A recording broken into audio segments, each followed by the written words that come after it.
ಶೆಟ್ರೆ, ನಿಮ್ಮ violent acting ನೋಡಿದೀವಿ, silent acting ನೋಡಿದೀವಿ. ಯಾಕೆ ಸೈಲೆಂಟ್ ಆಕ್ಟಿಂಗ್ ಜಾಸ್ತಿ ಬರುತ್ತೆ ಅಂತ ಅನ್ಸೋಷ್ಟ್ರಲ್ಲಿ ಬಾರೋ ಬಾ ಅನ್ಕೊಂಡು ಹೋಗ್ತೀರಿ. ಹೆಂಗ್ ನೋಡ್ಬೋದು ನಾವು ರಾಜ್ ಶೆಟ್ರನ್ನ? ಒಬ್ಬ ಸಾಮಾನ್ಯನಾಗಿ ನೋಡ್ಬೋದು.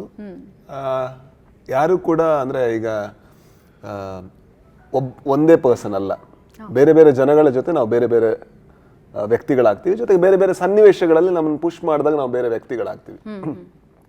ಇವನು ಕೂಡ ಹಾಗೇನೆ. ಐ ಥಿಂಕ್ ನಮ್ಮ ತರಾನೇ ಬದುಕಿನ ಎಲ್ಲ ಗೊಂದಲಗಳು ಜೊತೆಗೆ ಸಾಕಷ್ಟು ಅಡೆತಡೆಗಳು, ಅದರಿಂದ ಓಡಬೇಕು ತಪ್ಪಿಸ್ಕೋಬೇಕು ಅಂತಿರುವಂಥ ವ್ಯಕ್ತಿ. ಬಟ್ ಒಂದು ಕಡೆ ತಪ್ಪಿಸ್ಕೊಳಕ್ಕಾಗಲ್ಲ ಅನ್ಬೇಕಾದ್ರೆ ಏನು ಮಾಡ್ತಾನೆ, ಒಂದು ಸ್ವಲ್ಪ ರಿಯಾಕ್ಟ್ ಮಾಡ್ತಾನೆ.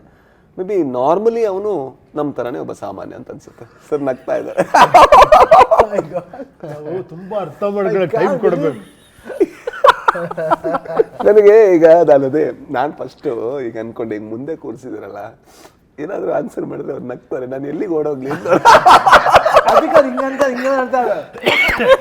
ಅಲ್ಲ. ನೋಡಿ, ಒಬ್ಬ ವ್ಯಕ್ತಿ ಒಬ್ಬೊಬ್ಬರ ಹತ್ರ ಇದ್ದಾಗ ಬೇರೆ ಬೇರೆ ತಗೊಳತ್ತೆ ಅಂದಾಗ ಅದ್ರೊಳಗೆ ಎಷ್ಟು ಯಾವುದು ಅಲ್ಲ ಬಾಸ್, ಅದಕ್ಕೆ ಅಲ್ವಾ ನಾವು ಕೃಷ್ಣನ ಅಷ್ಟು ಇದು ಮಾಡೋದು. ಯಾಕಂದ್ರೆ ಕೃಷ್ಣ ಒಬ್ನೇ ಆಗೇ ಇರ್ಲಿಲ್ಲ ಅಲ್ವಾ, ಎಲ್ಲರ ಜೊತೆ ಬೇರೆ ಬೇರೆ ಇದ್ದ. ಈಗ ಏನಾದ್ರು ಕಂಸನ ಹತ್ರ ಹೋಗಿ ಕೇಳಿ, ರಾಧೆ ಹತ್ರ ಕೇಳಿ ಯಾರು ಕೃಷ್ಣ ಅಂತ ಕೇಳಿದ್ರೆ ರಿಪೋರ್ಟ್ ಬೇರೆ ಬೇರೆ ಇತ್ತು ಅಲ್ವಾ?